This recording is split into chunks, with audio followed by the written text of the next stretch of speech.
बच्चों, मैं धीरज कुमार साहू, भौतिक ज्ञान प्रवक्ता। बच्चों, प्रक्षेप गति टॉपिक चल रहा था। प्रक्षेप गति में हमने प्रक्षेप पथ परवलयाकार होता था, इसको समझा था। साथ साथ प्रक्षेप पथ के लिए उड्डयन काल, महत्तम ऊंचाई, क्षैतिज परास जाननी थी।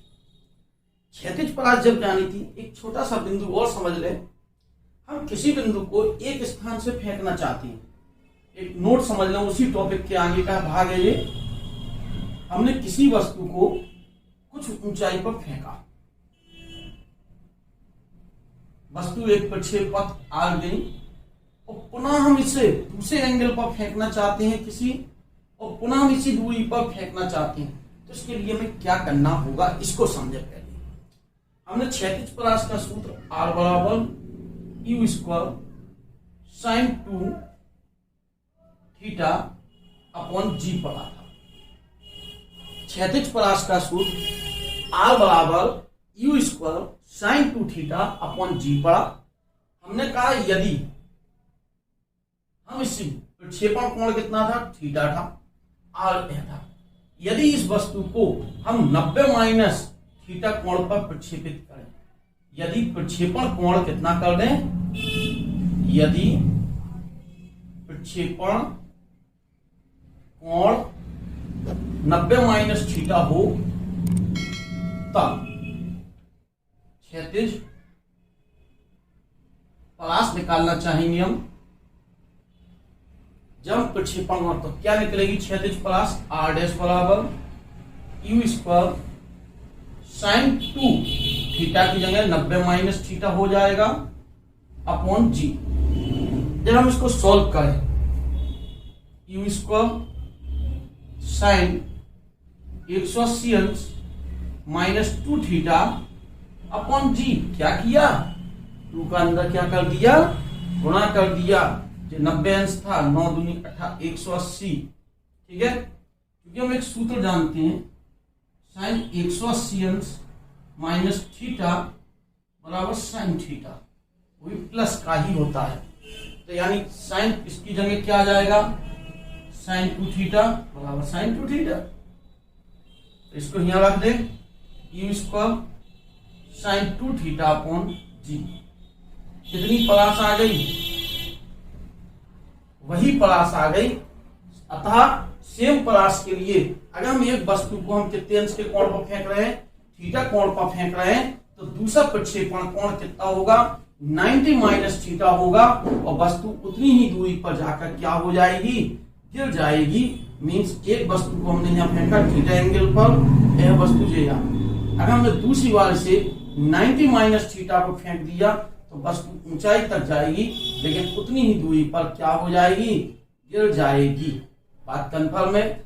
कोई कहता है समान प्रक्षेपण कोण के लिए, समान क्षैतिज परास के लिए 2 प्रक्षेपण कोण बताइए, तो एक प्रक्षेपण कोण थीटा होगा, दूसरा हम 90 में से घटाकर क्या कर सकते हैं, प्राप्त कर सकते हैं। ठीक है, चलते हैं। अब हम प्रक्षेप कोई वस्तु कर रहे हैं, फेंक रहे हैं किसी वस्तु को, और प्रक्षेपित वस्तु के उच्चतम बिंदु पर स्थितिज ऊर्जा, गतिज ऊर्जा, कुल ऊर्जा प्राप्त करना चाहती है। क्या कहा, फिर से एक बार रिपीट करेंगे अपनी बात को।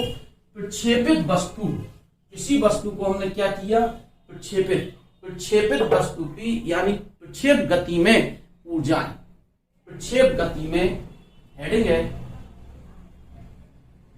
प्रक्षेप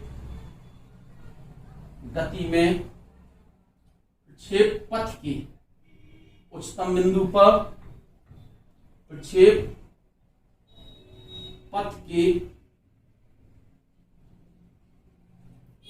उच्चतम बिंदु पर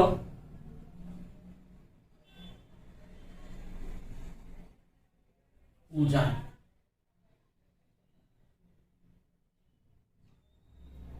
हम कोई वस्तु को प्रक्षेपित कर रहे हैं, फेंक रहे हैं, प्रक्षेप पथ पर गतिमान है, मीन्स मतलब यह है एक्स अक्ष, यह हो गई अपनी कौन सी, वाई अक्ष, वाई अक्ष, और यह हो गया एक्स अक्ष। यहां से हमने किसी वस्तु को हमने ऊपर को कितने कोण पर फेंका, थीटा कोण पर क्या कर दिया, फेंक दिया, तो यू वेग से फेंका, तो ओ बिंदु से थीटा कोण पर प्रक्षेपित किया, तो यह पिंड इस तरह से गति उच्चतम बिंदु यह होगा इसका। जरा उच्चतम बिंदु पर हम वेग जाने, यहाँ पर वेग के दो घटक टूटेंगे, एक टूटेगा यू एक्स, एक टूटेगा दूसरा यू वाई। कन्फर्म। जब इस बिंदु पर पहुंचेंगे तो इस बिंदु पर जो वेग होगा वो क्षैतिज वेग होगा, केवल वी एक्स बराबर बी होगा, और ऊर्ध्व वेग का मान क्या होगा, वी वाई बराबर 0 होगा, क्योंकि उच्चतम बिंदु पर ऊर्ध्व वेग क्या हो जाता है, शून्य हो जाता है। तभी तो वस्तु कहाँ लौटती है, वापस नीचे की ओर क्या हो रही है, लौट रही है। वस्तु कहाँ की ओर लौट रही है, नीचे की। ठीक है, कन्फर्म इतनी बात। हम इस बिंदु पर कुल ऊर्जा निकाल, पहले ओ बिंदु पर पिंड की कुल ऊर्जा E बराबर, या हम कहें कुल ऊर्जा, एक ही प्रकार की ऊर्जा होगी। यहाँ ऊंचाई तो है नहीं, यहाँ ऊंचाई है नहीं, तो यहाँ की गतिज स्थितिज ऊर्जा प्लस गतिज ऊर्जा, स्थितिज ऊर्जा क्या होगी, 0 होगी, क्योंकि यह तल पर है और तल पर ऊंचाई नहीं है, इसलिए गतिज ऊर्जा 1/2 m u स्क्वायर बराबर 1/2 m u स्क्वायर। कन्फर्म इतनी बात। हमसे कहा गया इस बिंदु पर निकालना है, तो इस बिंदु का नाम ए कह दें हम। ए बिंदु ए पर वेग Vx है, वेग कितना है, Vx है, और Vx इज इक्वल टू किसके होगा, Ux के होगा, क्योंकि इसके क्षैतिज वेग समान होंगे, जो यहाँ होगा वही यहाँ होगा वही, क्योंकि क्षैतिज वेग त्वरण पर कार्य नहीं करता है। तो ए बिंदु पर पिंड की कौन सी ऊर्जा, गतिज ऊर्जा। कैसे निकालेंगे गतिज ऊर्जा, 1/2 m Vx स्क्वायर, क्योंकि Vx बराबर कैसे है, Ux है, और Ux बराबर क्या है, U sin theta, U cos theta. जिस घटक के साथ कोण होता है उसमें cos आता है, ठीक है ना। तो U cos थीटा। एक दिमाग में बात आई, ये बराबर कैसे होगा, चलिए इसको भी हम समझ लें कैसे होगा। इधर रफ देख लेंगे थोड़ी देर के लिए, हम इसे इरेज कर देंगे। Vx बराबर Ux plus Ax into T होगा कन्फर्म। तो Vx बराबर Ux, Ax वैल्यू 0, क्षैतिजकरण होता ही नहीं है प्रक्षेप गति में, बस समझ गए ना बात। अब इंटू T किसके बराबर होगा, Ux, जो क्षैतिज वेग यहाँ होगा वही यहाँ होगा, ऊर्ध्व वेग निश्चित ही तौर पर अलग अलग होंगे हर जगह पर। तो गतिज ऊर्जा क्या आ गई, K बराबर 1/2 m Vx की वैल्यू रख दो, U square cos square theta. Equation number first. A बिंदु पर गतिज ऊर्जा फाइंड आउट होगी। अब ए बिंदु पर क्या निकालनी है, स्थितिज ऊर्जा। कौन से बिंदु पर कैसे निकलेगी, या तो ऊंचाई पता करो mgh लगाओ, और नहीं तो एक और तरीका है, क्योंकि ऊर्जा संरक्षण का नियम कहता है ऊर्जा ना तो उत्पन्न होती ना ही नष्ट, जो कुल ऊर्जा यहाँ होगी वही कुल ऊर्जा यहाँ होगी, वही कुल ऊर्जा यहाँ होगी। पर स्थिति ऊर्जा बदल गई तो गतिज ऊर्जा बदल। तो ए बिंदु पर पिंड की कुल ऊर्जा कितनी होगी, ए बराबर E0, ओ पर कुल ऊर्जा, ओ पर कितनी निकली 1/2 m U।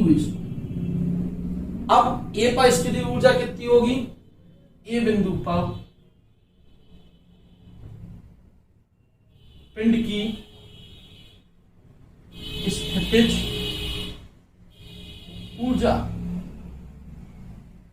स्थितिज ऊर्जा निकालनी है, यू ए बराबर E a माइनस कुल ऊर्जा में से गतिज ऊर्जा घटा दो, स्थिति ऊर्जा पता चल जाएगी।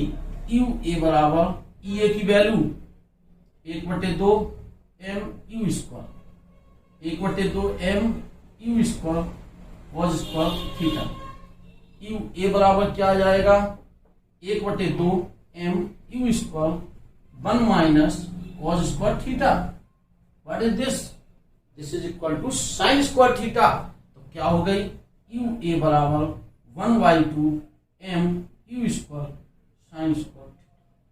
देख रहे हैं, ए बिंदु पर कुल ऊर्जा भी निकाली, ए बिंदु पर स्थिति ऊर्जा भी निकल आई, ए बिंदु पर गतिज ऊर्जा भी निकल आई। एक पॉइंट और बार बार पूछा जाता है इसमें, यहां से हमने यू वेग से फेंका पिंड को, प्रक्षेप बिंदु जहां पर गिरे उस स्थान पर इसका वेग कितना होगा। गौर कर लें इस चीज को, जब यहां गिरेगा तो गिरते समय इसका वेग यू ही होगा, लेकिन यह एंगल थीटा होगा, क्षैतिज यू एक्स आएगा और ऊर्ध्व वेग इधर को जाएगा यू वाई। यू वाई बराबर कितना हो जाएगा, यू साइन थीटा, लेकिन माइनस का हो जाएगा, इसकी value minus you sine theta हो जाएगी। यहाँ कितनी थी, यू साइन थीटा ओनली, पहले ऊपर को था अब नीचे को, क्षैतिज वेग उतना ही रहेगा यू कॉस थीटा। और ध्यान रखेंगे इन सब बातों को।